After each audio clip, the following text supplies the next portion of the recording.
In the cat dissection, you're going to penetrate through the lower abdominal wall with scissors, probably.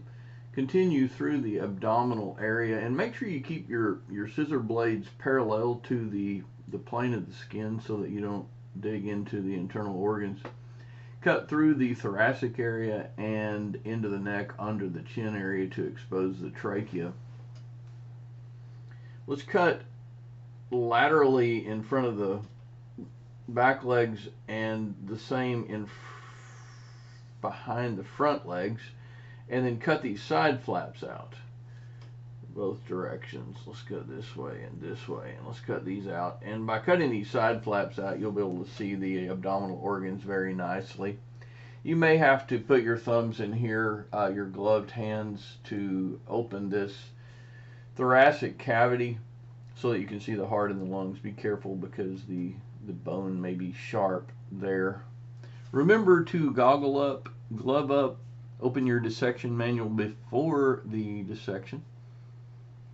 Cut away from you, not toward a person. Always see where you are cutting if possible. Be respectful of others, 2 or 3 people per cat dissection.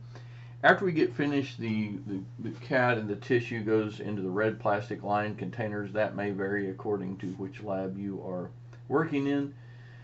Clean trays and equipment after. Use scrubbers to remove fat from blades. Do not attempt to remove fat with your gloved hands. That is dangerous. Only scrubbers to clean blades. By the way, I use a soap and vinegar solution in my lab to clean and emulsify some of the fat. That's kind of helpful.